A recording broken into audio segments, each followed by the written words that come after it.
ரஷ்மி பாவனன்னு சூரிய பகவானுக்கு ஒரு பேர். எதனாலேன்னர் வியாக்கியாத்தா பல திருஷ்டாந்தங்கள் பல வியாக்கியானங்கள் பண்ணியிருக்கா. அது என்னன்னு படிச்சுடுறேன். ரஷ்மிபிர் ஞான ரஷ்மிபிஹி சர்வம் வஸ்துஜாதம் பாவயதி சத்தா ஸ்பூர்த்திர் மத் சம்பாதயதி சஹ. ரஷ்மிபிர் ஞான ரஷ்மிபிஹி, கிரணங்கள், ரஷ்மினாலே கிரணங்கள், ரேஸ். என்ன race? The race of knowledge அப்படிங்கிறார். சும்மா சூரியனுக்கு கீழே போய் நிற்கிறது இல்லை, அவர் ஞான ஒளிக்கற்றை நமக்கு கொடுப்பார். சர்வம் வஸ்துஜாதம் பாவயதி. சரி, இப்போ சூரிய கிரணங்கள் படுறது பூமியில, உன் மீது படுவேன், உன் மீது படமாட்டேன்னு சொல்லி படுறதில்லை. ஒரு எந்த விதமான பாரபட்சமும் இல்லாமல் பிரம்மசூத்திரத்துல பாதராயணர் எடுப்பார். வைஷமிய நைர்கிரண்யம், 2 விதமான குணங்கள் பரமாத்மாவுக்கு இருக்கக்கூடாதான். வைஷமியம் நைர்கிரண்யம், இவன் அவனை விட ஒசந்தவன், எனக்கு இவனை பார்த்தாதான் பிடிச்சிருக்கு அப்படின்னு இருக்கக்கூடாதே. இப்போ பிற மதங்களோடு நமக்கு என்ன வாதம் நடக்கிறது? அந்த மதங்கள்ல என்ன சொல்றது? எங்க மதத்தை கடைபிடித்தால் தான் உனக்கு இது ஸ்வர்க்கம் நரகம், அப்புறம் ஒரு நாள் தீர்ப்பு சொல்லுவர், இதெல்லாம் சொல்றா.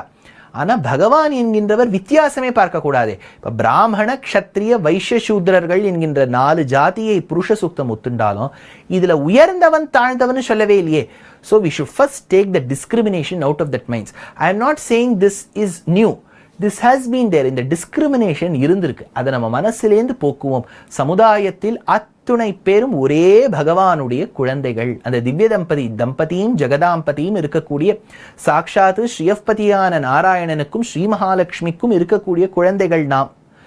அதில் உயர்ந்த குழந்தை மட்டமான குழந்தைன்னு ஏதாவது இருக்கோ? கிடையாது. அதனால சூரிய பகவானும் தன்னுடைய கிரணங்களால் அத்துணை பேர் மேலேயும் விழறார். உயர்ந்தவன் தாழ்ந்தவன், பணக்காரன் ஏழை, நட்டை குட்டை, குண்டு மில்லிஷு, கருப்பு சிவப்பு, இதெல்லாம் ஒரு வித்தியாசமும் பார்க்கறது இல்லை சூரிய பகவான். அதனால சொல்றார், ரஷ்மிபிர் யோகினோ பாவயதி பிரம்மலோகம் பிராபயதீர்த்தியர்த்த இத்யனன்யே. ரஷ்மினா இன்னொரு அர்த்தம் பக்தன் அர்த்தம். முன்னாடி நித்தியசூரின்னு பார்த்தோம். நித்தியசூரிக்கு மத்தியத்தில் இருக்கக்கூடியவன் ரஷ்மி மதே. ரஷ்மி பாவனஹானா பக்தர்களால் எவன் போற்றப்படுகின்றானோ அவனுக்கு ரஷ்மி மதேன்னு பேர். அந்த ரஷ்மிகளை, பக்தர்களை பிரம்மலோகம் பிராபயதி. பிரம்மலோகம்னா இந்த இடத்துல மோக்ஷ உலகம்னு வச்சுக்கோ. பிரம்மாவினுடைய உலகம் அல்ல, மோக்ஷம் வரைக்கும் வழி கொடுப்பவர் சூரியநாராயணனான பரமாத்மா நாராயணன். ரஷ்மிபிஹி ரக்ஷதி இத்யர்த்தா. எவன் ஒருவன் ரட்சிக்கின்றானோ, பாலயதி காப்பவன், அவனுக்கு ரஷ்மிபிஹி, அவனுடைய கிரணங்களால் ரட்சிக்கின்றார்.